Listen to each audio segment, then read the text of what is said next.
ne reviens pas, a dit papa au dîner de Noël. J'ai fait mes valises sans un mot. Le lendemain, je leur ai dit que je leur coupais les vivres. C'est à ce moment-là que papa. L'odeur de Noël était censée être réconfortante. Elle était censée signifier la sécurité et la chaleur, une pause du reste du monde. Dans notre maison, c'était l'odeur de la cannelle qui mijotait sur la cuisinière, le parfum vif et net du pain du sapin de près de 2 mètres dans le salon, et l'arôme riche et salé du jambon glacé que mon père, David, insistait pour avoir chaque année. J'avais acheté le jambon. J'avais payé pour le sapin, les bâtons de cannelle et l'électricité qui faisait scintiller les petites lumières blanches sur ses branches. J'avais tout payé. Je le savais et il le savait, mais c'était un fait dont nous ne parlions jamais. C'était le fondement de notre famille, la chose qui soutenait le plancher. Et nous prétendions tous qu'il n'était pas là. Ce soir, le silence à table était différent. Ce n'était pas le calme fatigué habituel après une longue journée. Il était lourd, tendu. Ma mère, Hélène, picorait ses haricots verts, les poussant d'un côté à l'autre de son assiette. Ma jeune sœur, Manon, qui avait 17 ans et vivait dans un monde de notifications de téléphone et de drames de lycéens, faisait défiler son écran sous la table, une habitude que mon père détestait habituellement, mais qu'il ignorait ce soir. Je mangeais ma nourriture, chaque bouchée ayant un goût de cendre. J'avais fait un double service à la brasserie pour m'assurer d'avoir assez d'argent pour les cadeaux sous le sapin et le dîner dans nos assiettes. J'avais 24 ans, et tout ce que je ressentais était l'épuisement profond d'une femme 2 fois plus âgée. Je regardais mon père scier son jambon. Ses mouvements étaient rageurs, le couteau raclant durement contre l'assiette en céramique. Il ne m'avait pas dit plus de 3 mots de toute la journée. J'étais habitué à ses humeurs, à la façon dont elles pouvaient assombrir la maison comme un front d'orage. Mais c'était autre chose. C'était un orage qui avait déjà éclaté, et j'attendais juste le tonnerre. Finalement, il laissa tomber sa fourchette. Elle cliqueta contre son assiette, un son si fort dans la pièce silencieuse que Manon sursauta et leva les yeux de son téléphone. Ma mère tressaillit. David Moreau me regarda directement, ses yeux plats et froids. La lueur festive des lumières du sapin de Noël attrapait l'argent dans ses cheveux, mais il n'y avait aucune chaleur sur son visage. « Tu es un fardeau, Léna, dit-il. » Sa voix n'était pas forte, mais elle fendit l'air comme un éclat de verre. Tu ne peux plus rester ici. Les mots ne semblaient pas réels. Ils flottaient dans l'air, épais et laids, transformant l'odeur de cannelle en quelque chose d'aigre. Un fardeau. Le mot résonnait dans l'espace entre mes oreilles. Je pensais à la facture d'électricité dans mon sac à main. La facture d'eau que j'avais payée en ligne ce matin. Le reçu des courses encore froissé dans la poche de mon manteau. Je pensais au remboursement du prêt immobilier que je les avais aidés à faire le mois dernier, lorsque le travail de graphiste indépendant de mon père s'était à nouveau tari. Tout cela, chaque euro, chaque heure de sommeil perdu tourbillonnait dans ma tête. Ma mère laissa échapper un rire bref et nerveux. C'était un son que je connaissais bien, un son comme de la glace mince qui se fissure. « Oh, David, ne sois pas comme ça, dit-elle, ses yeux allant de lui à moi. C'est Noël. Ne fais pas de blagues. » Ce n'est pas une blague, Hélène, lança-t-il, sans me quitter des yeux. Le visage de Manon était devenu pâle. Sa fourchette, chargée de purée de pommes de terre, tremblait dans sa main. Elle fixait notre père, la bouche légèrement ouverte, un air d'incrédulité pure sur son visage. Elle était la protégée, celle qui n'avait jamais eu à voir ce côté de lui si directement. Elle était l'enfant qu'il voulait, la facile. J'étais la difficile, celle qui leur rappelait leurs échecs. Un bourdonnement commença dans mes oreilles, faible au début, puis de plus en plus fort jusqu'à ce qu'il couvre la douce musique de Noël provenant du petit haut-parleur sur le comptoir. C'était le son de mon propre pouls qui martelait. Je sentais le sang me monter au visage. Je voulais crier. Je voulais me lever et énumérer chaque facture que j'avais payée, chaque fois que j'avais pris le relais, chaque sacrifice que j'avais fait pour que nous puissions avoir cette soirée de Noël à l'apparence si parfaite. Je voulais lui jeter l'assiette de nourriture que j'avais payée au visage, mais je ne l'ai pas fait, car à ce moment unique et horrifiant, quelque chose en moi s'est brisé. Ce n'était pas une rupture bruyante et fracassante. C'était un claquement net et silencieux. La partie de moi qui avait passé des années à essayer de gagner leur amour. La partie qui continuait d'espérer un merci ou une simple reconnaissance venait de mourir. Elle s'est desséchée et s'est envolée comme de la poussière. Et ce qui restait, c'était le calme.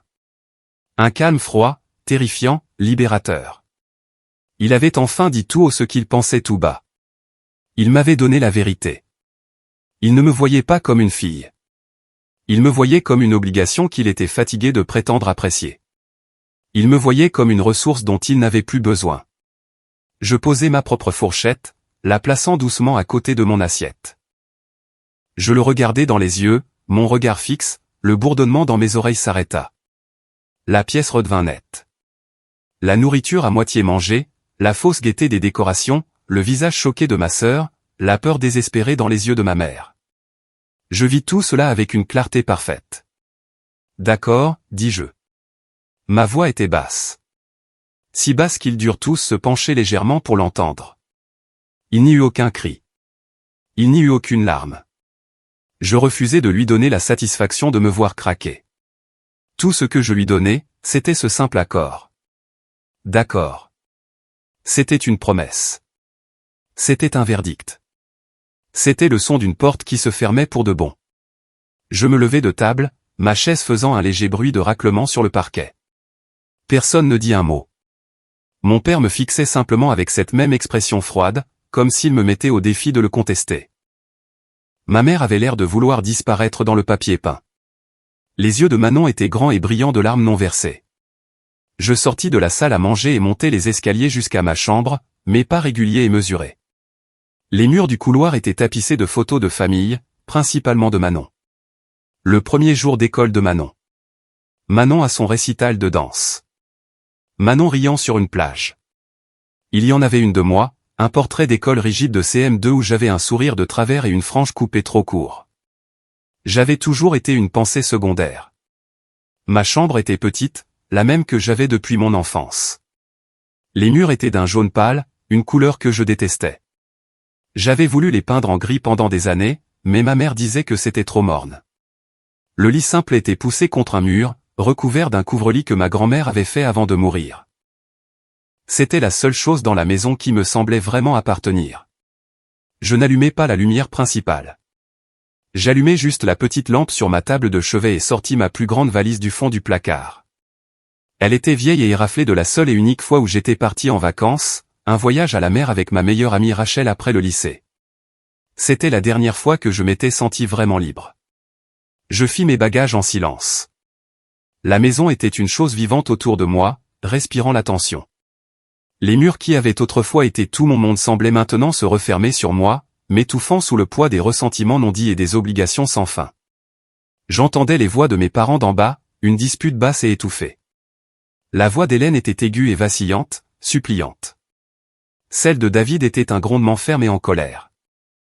Les mots étaient indistincts, mais le ton était sans équivoque. Il ne lâchait rien. Il ne reculerait jamais. Je pliai mes jeans, mes uniformes de travail, les quelques jolis pulls que je possédais.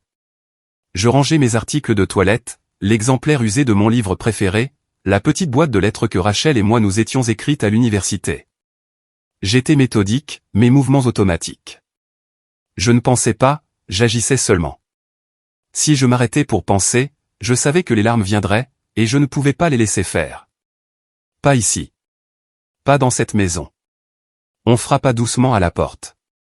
Léna ? La voix de Manon était un murmure. C'est ouvert, dis-je, sans lever les yeux de la poche latérale de la valise que je fermais. Elle se glissa dans la pièce et ferma doucement la porte derrière elle. Ses yeux étaient humides et rougis. Elle serrait son téléphone dans sa main comme une bouée de sauvetage. « Tu n'es pas sérieuse, dit-elle, la voix brisée. Tu pars vraiment ? » Je la regardai enfin. Ma petite sœur, celle que j'avais pratiquement élevée, celle que j'aimais plus que quiconque au monde, même quand elle faisait partie du système qui m'écrasait.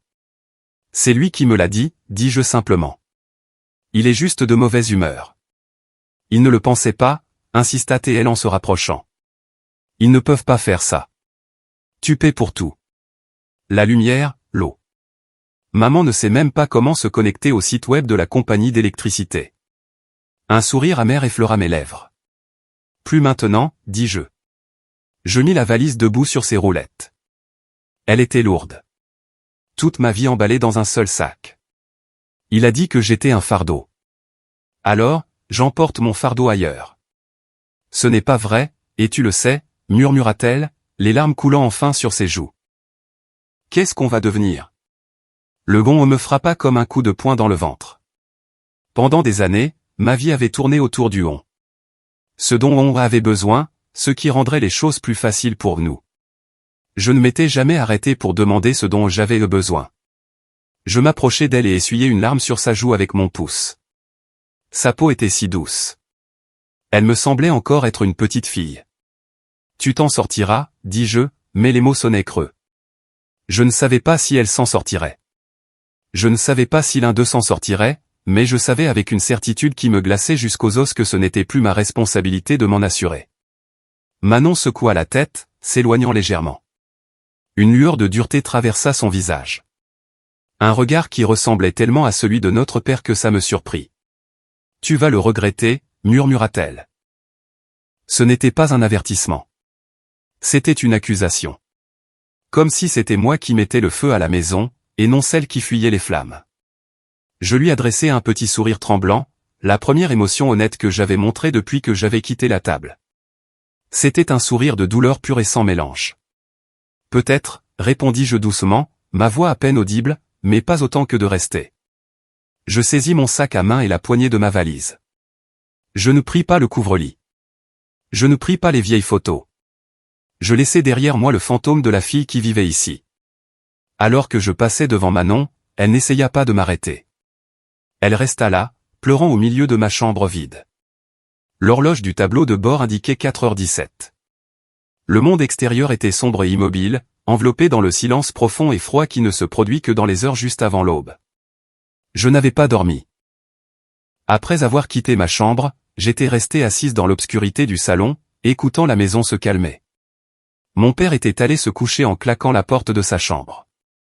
Ma mère avait tourné en bas pendant un moment, lavant la vaisselle avec des cliquetis bruyants et rageurs avant de monter elle aussi.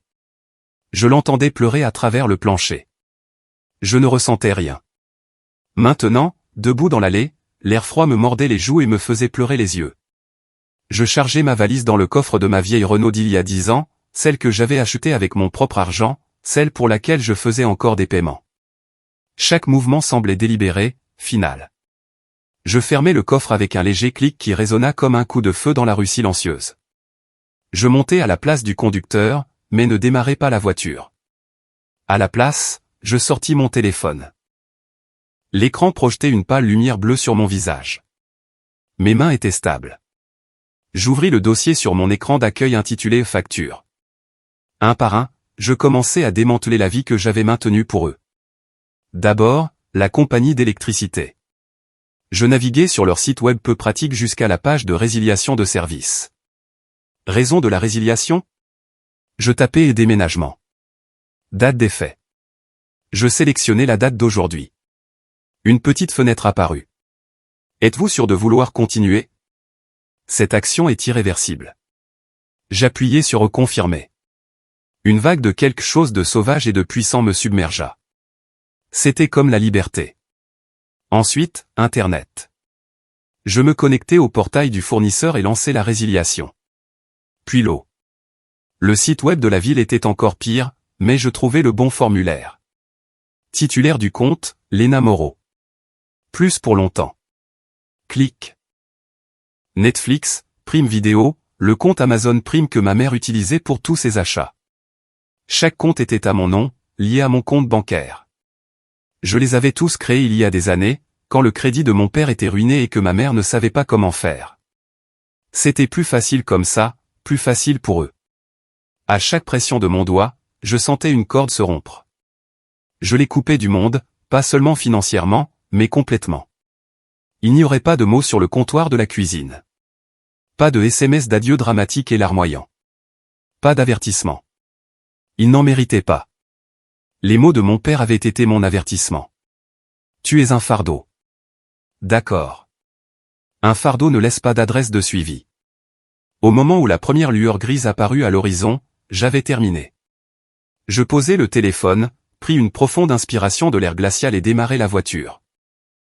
Le moteur gronda et je quittai l'allée sans un seul regard en arrière vers la maison sombre. Le trajet vers le nord fut un flou. L'autoroute était vide, juste moi et quelques poids lourds. Je mis une playlist que Rachel m'avait faite il y a des années, pleine de chansons fortes et en colère de femmes qui criaient sur la trahison et la survie. Je montais le volume jusqu'à ce que les haut-parleurs vibrent.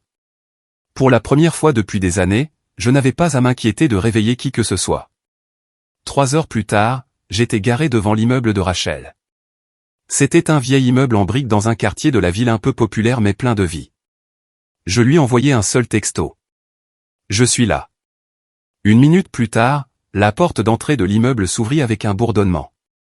Je montai ma valise sur 3 étages jusqu'à son appartement. Quand elle ouvrit la porte, elle ne posa pas de questions. Elle me serra simplement dans ses bras. Rachel était petite, mais ses étreintes étaient féroces, comme si elle pouvait physiquement extraire la douleur de vous. « Tu restes ici aussi longtemps que tu en as besoin, dit-elle, sa voix étouffée par mes cheveux. Son appartement était en désordre. Une pile de courriers se trouvait sur la petite table de l'entrée. Son chien, un beagle croisé hyperactif nommé Buster, se mit à aboyer à tue-tête et à me sauter sur les jambes. Tout l'endroit sentait légèrement le café brûlé. Le canapé du salon s'affaissait au milieu, ses coussins aplatis par des années d'utilisation. C'était le plus bel endroit que j'ai jamais vu. Rachel me prépara une tasse de café. Il était en effet brûlé, et je m'assis sur le canapé grumeleux avec Buster essayant de me lécher le visage. Elle s'assit par terre devant moi, me regardant simplement, me laissant être silencieuse. Et pour la première fois depuis aussi longtemps que je pouvais me souvenir, je me sentis en sécurité. Pendant 3 jours, il y eut la paix, une paix étrange, troublante, merveilleuse. Je dormis sur le canapé affaissé de Rachel, et je dormis plus profondément que je ne l'avais fait depuis des années. Je me réveillai non pas au son des soupirs passifs-agressifs de ma mère ou des pas lourds de mon père, mais au son de la queue de Buster frappant contre un pied de table. Rachel et moi commandâmes des pizzas, regardâmes des émissions de télé-réalité stupides et parlâmes de tout et de rien. Je ne lui racontais pas les détails de ce qui s'était passé le soir de Noël. Pas encore. Je dis simplement que j'avais besoin de m'éloigner, et elle comprit.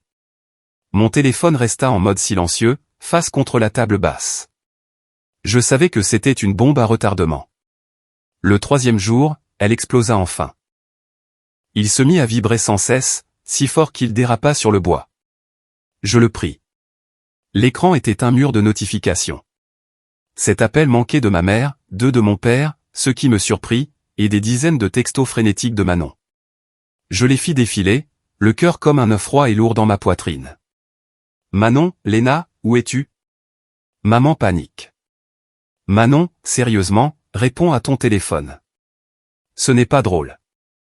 Manon, papa crie sur maman. Tu dois l'appeler. Manon, Léna, s'il te plaît, dis-nous juste que tu vas bien. Le dernier message, envoyé il y a quelques minutes, était différent. Manon, le courant est coupé. Le Wi-Fi est parti. Papa pète les plombs. J'ai failli rire. Un vrai rire, sec et sans humour. Bien sûr qu'il pétait les plombs. Son monde. Celui qui fonctionnait si bien sans qu'il ait jamais à lever le petit doigt commençait à s'effondrer. Juste à ce moment-là, le téléphone se mit à sonner à nouveau. C'était ma mère. Pour une raison quelconque, je répondis. Peut-être que je voulais l'entendre de sa bouche. Peut-être que je voulais juste la satisfaction. Léna. Sa voix était faible et paniquée. Oh, Dieu merci. Léna, quelque chose ne va pas. Les lumières, tout est éteint. Internet, la télé, rien ne marche. J'ai essayé d'appeler la compagnie d'électricité, mais ils ont tous ces menus automatisés. Les factures, la coupe et jeu. Ma voix était calme, stable et complètement dénuée d'émotion. C'était comme si j'écoutais une inconnue parler. Je n'ai pas payé, dis-je. Silence. Pas seulement une pause, mais un vide complet à l'autre bout du fil. Je pouvais l'entendre respirer, un son tremblant et superficiel. Je pouvais l'imaginer debout dans la cuisine sombre, son visage gravé de confusion. Puis elle parla à nouveau, sa voix un murmure fragile. La question qui confirma tout ce que je savais déjà. La question qui scella son sort et ma liberté. C'est toi qui payais pour ça. L'ignorance pure et honnête dans sa voix était stupéfiante. Pendant toutes ces années, comment pensait-elle que la lumière restait allumée? Croyait-elle en une sorte de fait magique des factures? Ou choisissait-elle simplement de ne pas voir parce que voir signifierait devoir être reconnaissante? Voir signifierait reconnaître que sa fille de 24 ans les maintenait à flot. Qui d'autre pensais-tu qui les payait, maman, demandai-je. La question était douce, mais elle portait le poids de 1000 sacrifices silencieux. Je n'attendis pas de réponse. Je n'en avais pas besoin. Sa question était la seule réponse qui comptait. J'appuyai sur l'icône rouge de mon écran, mettant fin à l'appel. Clic et je bloquai son numéro. Puis je bloquai celui de mon père. Je laissai celui de Manon pour l'instant. Celui-là semblait différent, plus difficile. Rachel me regarda depuis la cuisine, son expression inquiète. Ça va? Je pris une profonde inspiration, la première respiration complète que je prenais en 3 jours. Oui, dis-je, et je fus surprise de constater que c'était la vérité. Je crois que oui. Je m'attendais à ce que la phase suivante soit une guerre psychologique. Déculpabilisation de ma mère, des messages vocaux en colère, peut-être même un appel dramatique de Manon. J'étais prête pour ça. J'avais passé toute ma vie à naviguer dans leur champ de mines émotionnelles. Ce à quoi je ne m'attendais pas, c'était des représailles. Le lendemain matin, alors que je buvais une autre tasse du terrible café de Rachel, mon téléphone vibra avec un autre type de notification. C'était un email de ma banque. Objet, alerte de sécurité. Une connexion récente à votre compte a été effectuée depuis un nouvel appareil. Une peur glaciale m'envahit, gâtant instantanément le goût du café. L'emplacement de l'appareil était indiqué comme ma ville natale, mon ancien ordinateur de bureau. Il essayait d'entrer dans mon compte bancaire. 1 minute plus tard, une autre alerte, cette fois pour ma carte de crédit. Tentative suspecte de réinitialisation de mot de passe. Puis une autre pour mon email. Il essayait systématiquement de s'introduire dans ma vie pour reprendre le contrôle qu'il avait perdu. Le choc se durcit rapidement en une colère froide et protectrice. Il ne s'agissait plus seulement d'argent. C'était une violation. Mon téléphone sonna. C'était Manon. Je répondis immédiatement. Il perd la tête, murmura-t-elle, sa voix si tendue par la peur que je pouvais à peine l'entendre. J'entendais des bruissements en arrière-plan, comme si elle se cachait dans un placard. Léna, papa est sur ton vieil ordinateur. Il y est depuis des heures. Je sais, dis-je sombrement, en regardant les alertes sur mon téléphone. Ma banque inonde ma boîte mail. Il utilise ce carnet que maman gardait, se pressa de dire Manon, la voix brisée. Le petit bleu? Celui avec tes anciens mots de passe était question de sécurité de quand tu as eu ton premier email. J'eus la nausée. Je me souvenais de ce carnet. Ma mère l'avait commencé quand j'étais adolescente. Un endroit pour garder une trace des informations importantes. Mon premier mot de passe de mail, la réponse à ma question de sécurité. Quel était le nom de votre premier animal de compagnie? Tout était là, écrit de sa belle écriture cursive. Quelque chose qui avait autrefois semblé être une habitude maternelle attentionnée était maintenant utilisé comme une arme contre moi. C'était une liste de toutes mes vulnérabilités, compilée par ma propre mère et remise à mon père. Dis-lui qu'il perd son temps, dis-je, ma voix plus dure que je ne le voulais. J'ai changé tous ces mots de passe il y a des années. Il ne peut pas entrer.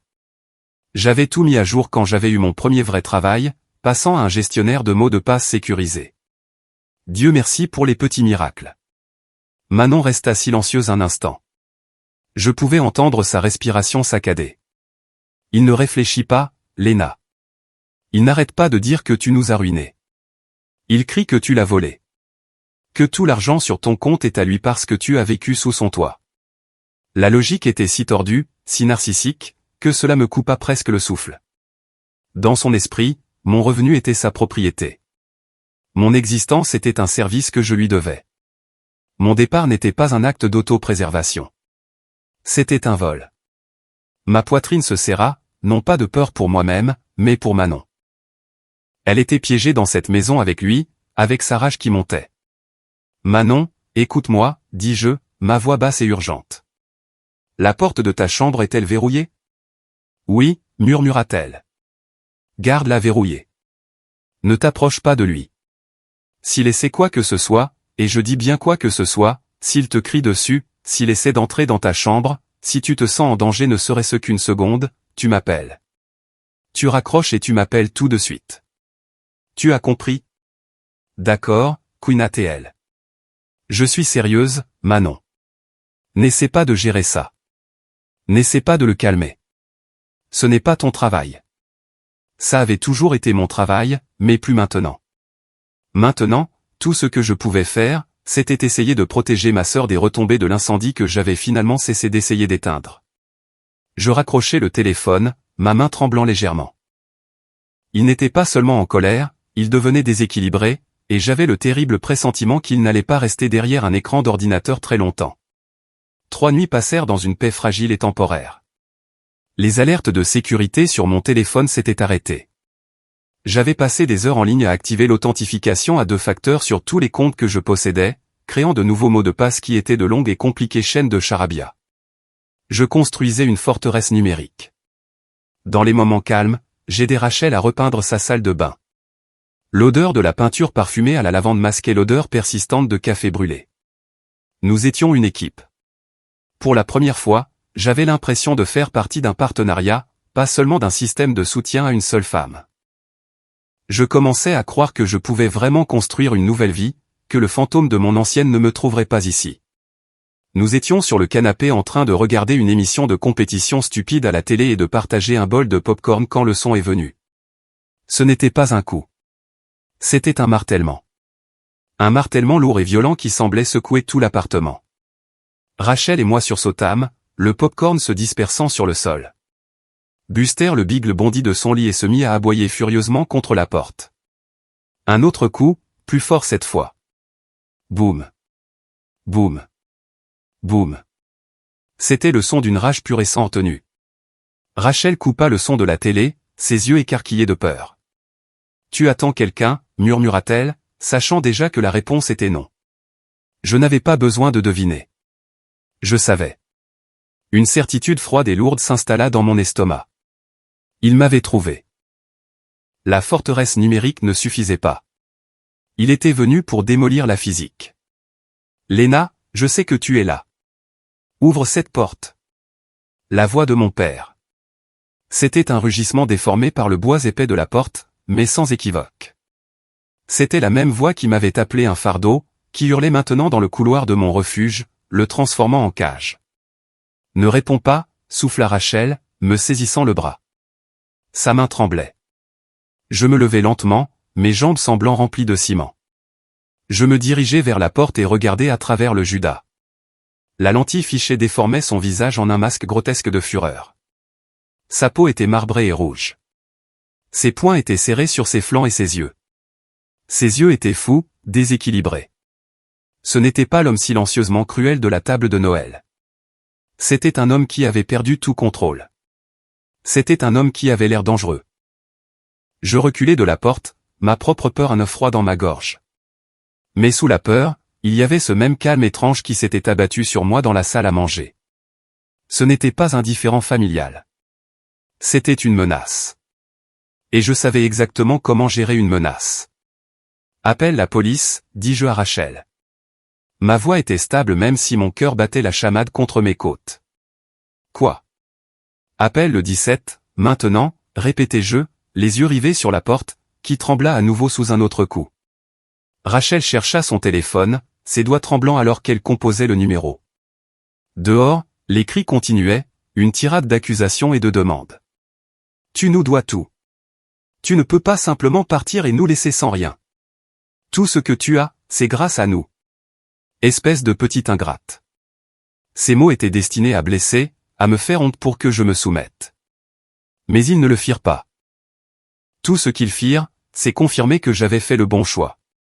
Ils ne voulaient pas d'une fille. Ils voulaient une possession, un bien qui s'était enfui. J'entendais la voix basse et paniquée de Rachel au téléphone avec le répartiteur. Le père de mon ami, il essaie de défoncer la porte. Oui, 3B, s'il vous plaît, dépêchez-vous. Cela sembla une éternité, mais ce fut probablement moins de 2 minutes. Les coups s'arrêtèrent brusquement. J'entendis de nouvelles voix dans le couloir, fermes et officielles. Monsieur, vous devez vous éloigner de la porte. Elle est là-dedans. Elle me doit de l'argent, cria mon père, sa voix se brisant de désespoir. Monsieur, mettez les mains derrière le dos. Je risquai un autre regard à travers le Judas. 2 policiers le tenaient, un à chaque bras, le poussant contre le mur d'en face. Le couloir fut soudainement peint de traits clignotants de lumière rouge et bleue provenant de la fenêtre de l'escalier. Alors qu'il le menottait, mon père tourna la tête, ses yeux fous cherchant le Judas, comme s'il pouvait me voir à travers. « Tu le regretteras, Léna, cria-t-il, sa voix résonnant dans le couloir alors qu'il l'entraînait. Tu regretteras d'avoir tourné le dos à ta famille. » J'appuyai mon front contre le bois frais de la porte, prenant une profonde inspiration tremblante. Rachel vint se tenir à côté de moi, posant une main réconfortante sur mon dos. Je ne tressaillis pas. Je ne pleurais pas. J'écoutais juste sa voix s'estomper dans les escaliers jusqu'à ce qu'il ne reste plus que le son de Buster gémissant doucement à mes pieds. Il avait tort. Je ne regretterais pas cela. C'était la première décision que j'avais jamais prise dont je savais avec une certitude absolue que je ne la regretterais jamais. L'arrestation m'a valu quelques jours de calme. Une ordonnance restrictive a été déposée. Mon père a été libéré sous caution avec un avertissement sévère de rester loin de moi. Je savais que ça ne le retiendrait pas longtemps, mais c'était un bout de papier, une limite légale que je pouvais maintenant faire respecter. C'était un progrès. J'ai commencé à chercher mon propre appartement, un petit studio, n'importe quoi qui soit à moi et à moi seul. J'essayais d'avancer, de construire une vie où je n'aurais pas à regarder par-dessus mon épaule. Puis mon téléphone a vibré avec un texto de Manon. Mon estomac se nouait chaque fois que je voyais son nom, déchiré entre mon amour pour elle et le monde toxique qu'elle représentait. Manon, je suis tellement désolé pour papa. Est-ce que tu vas bien? Moi, je vais bien. Et toi, Manon? Manon, il n'est pas là. Il est resté chez un ami. Mais Léna, maman agit bizarrement. Elle a vidé ta chambre et le garage. Un nouveau type d'alarme s'est déclenché en moi. Ce n'était pas une question de sécurité physique, mais quelque chose de presque aussi violent. Moi, comment ça, elle les a vidés? Un message photo est arrivé. C'était une photo de l'arrière de ma vieille Renault garée dans l'allée. Le coffre était ouvert et à l'intérieur se trouvait mon ancien sac d'appareil photo et ma sacoche d'ordinateur portable. Mon sang se glaça. Le texto suivant confirma ma peur. Manon, elle vend tes affaires. Elle a dit que tu les avais abandonnées. Elle les emmène au mont-de-piété en ville. La voiture aussi. Elle a trouvé le double des clés. Une rage pure et brûlante m'envahit. Cette voiture, c'était ma liberté. Cet ordinateur portable contenait mes dissertations universitaires, mes photos, toute ma vie numérique. Cet appareil photo était la seule chose chère que je m'étais jamais achetée. Un passe-temps qui m'apportait une petite mesure de joie. Ce n'était pas que des choses. C'étaient les miennes. Et ma mère, ma propre mère, était en train de les voler. Je dois y aller, dis-je à Rachel en attrapant mes clés. Léna, attends. C'est sûr. Je m'en fiche, lançai-je, la voix tendue. Elle ne s'en tirera pas comme ça. Le trajet de retour vers ma ville natale fut alimenté par l'adrénaline et un sentiment de juste fureur. C'était bien pire que les tentatives désespérées de mon père pour accéder à mes comptes bancaires. C'était un acte calculé de vol et de trahison par la seule personne qui était censée être ma protectrice. Je me garai devant la maison. La vue de celle-ci, de la pelouse soignée et de la porte bleue accueillante me rendit malade.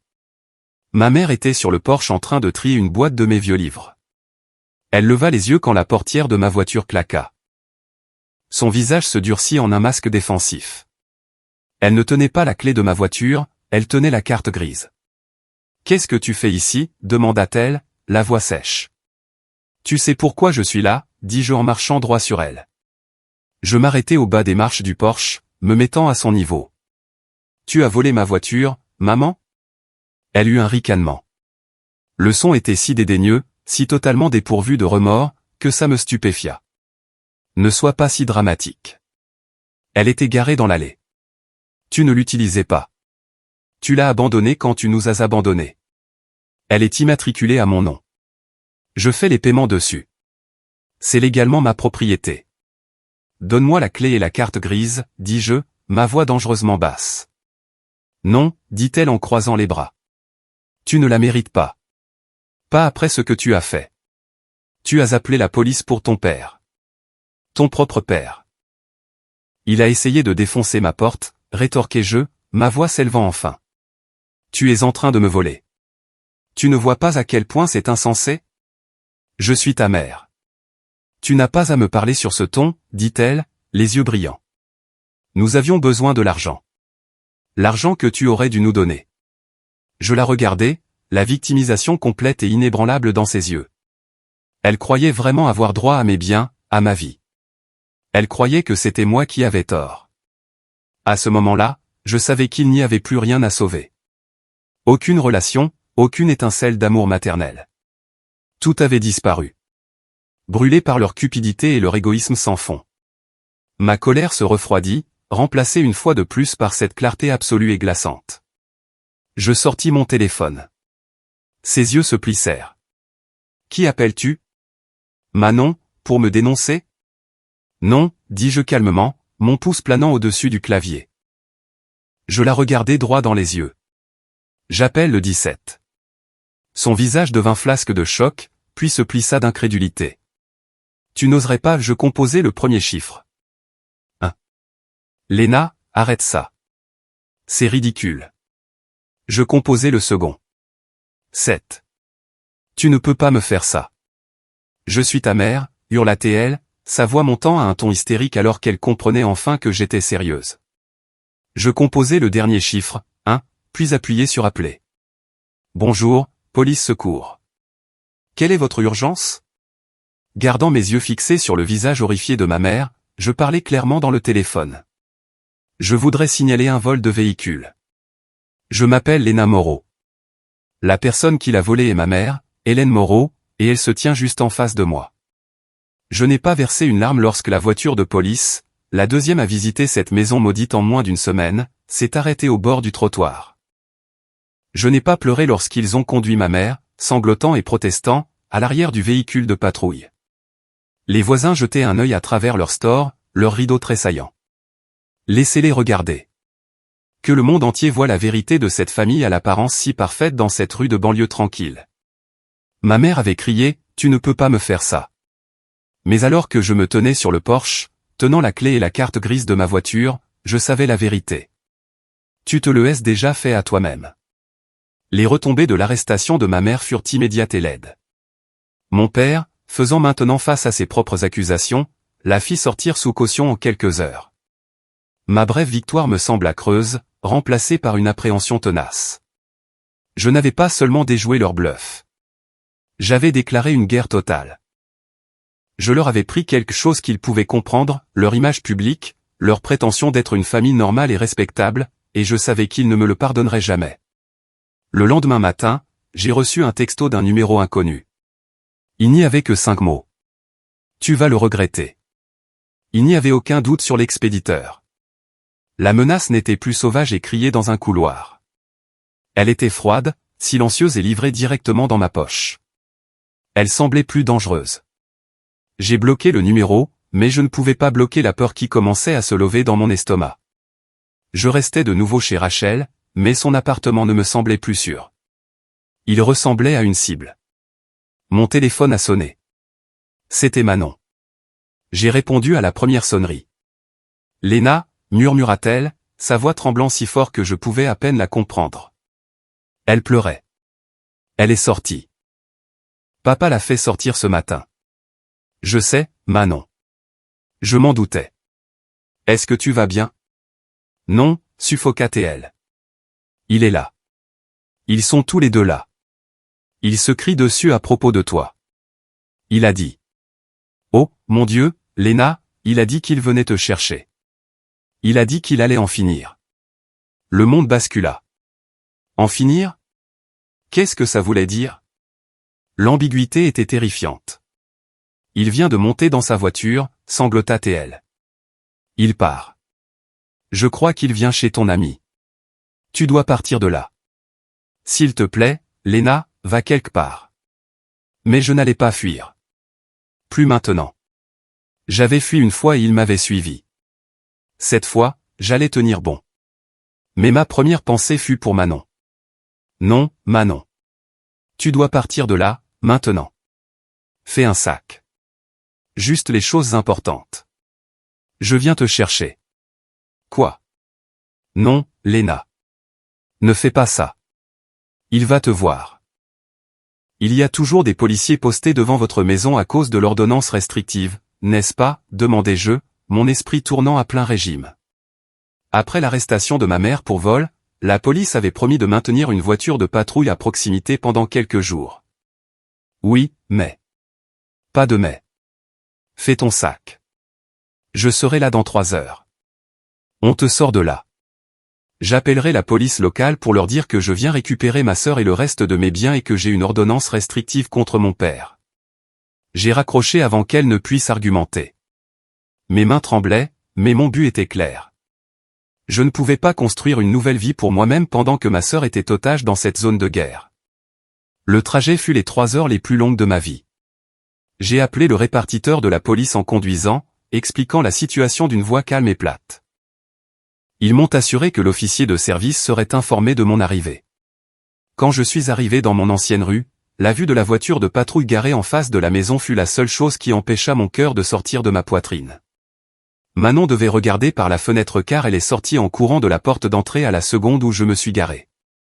Elle a jeté 2 sacs de sport sur ma banquette arrière et a sauté sur le siège passager, son visage pâle et strié de larmes. « Il n'est pas encore rentré, dit-elle à bout de souffle. « Partons, c'est tout. »« Pas encore, dis-je, la mâchoire serrée. Il n'a pas le droit de nous faire fuir. » Je suis sorti de la voiture et suis retourné avec Manon dans la maison une dernière fois. Nous avons agi rapidement, attrapant son ordinateur portable, ses livres précieux, une boîte de photos. Chaque bruit venant de l'extérieur nous faisait sursauter. Et puis c'est arrivé. Des phares ont inondé l'allée, balayant le mur du salon. Le camion de mon père est entré, bloquant ma voiture. Il est sorti, son visage un nuage d'orage. Il m'a vu et pendant une seconde, il a semblé surpris. Puis son expression s'est aigrie en une haine pure. Il a commencé à marcher vers nous, les poings serrés. « Tu te crois meilleur que nous » cracha-t-il, sa voix basse et menaçante alors qu'il atteignait le porche où Manon et moi nous tenions figés. J'ai poussé Manon derrière moi. J'ai regardé l'homme qui était mon père. Cet étranger rempli de poison, et j'ai senti la dernière once de peur en moi se consumer, ne laissant qu'un noyau dur et froid de force. « Je sais que je le suis, dis-je, ma voix stable et claire. C'était la vérité. C'était la vérité la plus simple et la plus profonde de ma vie, et je l'avais enfin dite en face. Ses yeux s'écarquillèrent de fureur. Il fit un pas en avant, levant la main, et à ce moment-là, je n'étais pas sûr de ce qu'il allait faire, mais il n'en a jamais eu l'occasion. L'officier de la voiture de patrouille était soudainement là, une présence solide et en uniforme s'interposant entre nous. « Monsieur, ça suffit comme ça, » dit l'officier, sa voix calme mais inflexible. « Vous êtes en violation d'une ordonnance restrictive. Quittez les lieux maintenant. » Mon père me fixa par-dessus l'épaule de l'officier, ses yeux brûlants d'un regard d'une haine si profonde qu'elle en était presque pitoyable. Il avait perdu. Il avait perdu son pouvoir, son contrôle, sa victime, et il le savait. Sans un autre mot, il se retourna, remonta dans son camion et s'éloigna dans l'obscurité. Le temps ne guérit pas toutes les blessures. Certaines blessures ne sont pas destinées à guérir. Elles sont destinées à cicatriser, à vous rappeler ce que vous avez survécu. Les 2 années qui suivirent ne furent pas consacrées à la guérison. Elles furent consacrées à la reconstruction. J'ai eu ce studio. Il était petit, avec une cuisine qui n'était guère plus qu'un placard et une vue sur un mur de briques. Mais il était à moi. Chaque centimètre carré était mon sanctuaire. J'ai changé de numéro de téléphone. J'ai supprimé tous mes réseaux sociaux et créé de nouveaux comptes privés sous une variation de mon nom. J'ai coupé tous les derniers liens, coupant les derniers fils effilochés qui me reliaient à David et Hélène Moreau. Manon a vécu avec moi et Rachel pour le reste de sa terminale. C'était bondé et chaotique, mais c'était sûr. Elle a trouvé un travail à temps partiel et un thérapeute.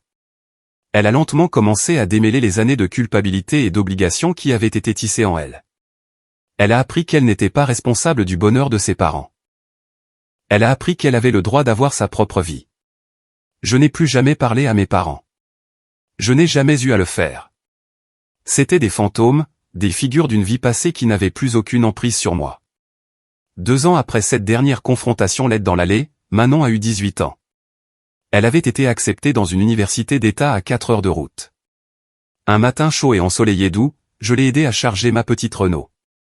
Elle n'avait pas grand-chose, juste 2 sacs de sport et quelques cartons de livres, mais tout ce qu'elle avait été à elle, gagné et choisi. Nous avons conduit jusqu'à son université, les vitres baissées, chantant faux à la radio. Le campus était magnifique, plein de vieux bâtiments en briques et d'immenses chênes ombrageux. Nous avons trouvé sa chambre de résidence universitaire, un minuscule espace aux murs de parpaing qu'elle partagerait avec une inconnue. Ça sentait la peinture fraîche et les nouveaux départs. Alors que nous déballions ses affaires, posant sa nouvelle couette sur le lit étroit et empilant ses manuels sur le petit bureau, un sentiment de paix profonde s'installa en moi. Nous avions réussi. Nous étions là. Quand la dernière boîte fut vide, Manon se tourna vers moi, les yeux brillants de larmes. Elle me jeta les bras autour du cou, me serrant si fort que ça en était presque douloureux. « Merci, Léna » murmura-t-elle dans mon épaule. « Pour tout. » Je la serrai tout aussi fort, ma propre gorge serrée par l'émotion. Je me reculai et la regardai. Ma sœur intelligente, résiliente, merveilleuse, debout au seuil de sa propre vie, une vie qu'elle pourrait construire elle-même. « Tu es libre maintenant » murmurai-je en essuyant une larme sur sa joue. Manon rit, un beau son à queue. Elle essuya ses propres yeux et me regarda, un large sourire sincère se dessinant sur son visage. « Toi aussi, dit-elle. » Et dans cette petite chambre de résidence vide, entourée de la promesse d'un avenir pour lequel nous nous étions battus, je savais qu'elle avait raison. Finalement, mes parents ont tout perdu. Cela ne s'est pas produit avec un grand bruit, mais avec un effondrement lent et inévitable. Sans mon revenu pour soutenir leurs finances, les factures impayées se sont accumulées. La maison dont ils étaient si fiers, celle dont ils m'avaient chassé, a été saisie 6 mois après mon départ. Le travail de freelance de mon père était trop sporadique, et ma mère n'avait jamais travaillé un seul jour de sa vie d'adulte. Leurs arrestations les avaient rendus tristement célèbres dans notre petite ville. Leur réputation était ruinée. Personne ne voulait embaucher l'homme en colère dont les drames familiaux étaient de notoriété publique. Ils ont dérivé. Ils ont emménagé dans un appartement bon marché dans la ville voisine, puis dans un autre après cela. Manon avait de leurs nouvelles de temps en temps. Des messages vocaux désespérés et décousus laissés pour son anniversaire ou les vacances. Quelquefois, des lettres sont arrivées pour moi à l'ancienne adresse de Rachel, réexpédiées par la poste. Elles étaient écrites de la main de ma mère, les enveloppes minces et bon marché sans adresse de retour. Elles étaient remplies de supplications pour le pardon, pour de l'argent, pour une connexion qu'ils avaient eux-mêmes rompue. Je ne les ai jamais ouvertes. Je les ai jetées, non ouvertes, à la poubelle. Il n'y avait rien qu'ils puissent dire qui ait de l'importance. Le pardon était une monnaie qu'ils n'avaient pas gagnée et que je ne portais plus.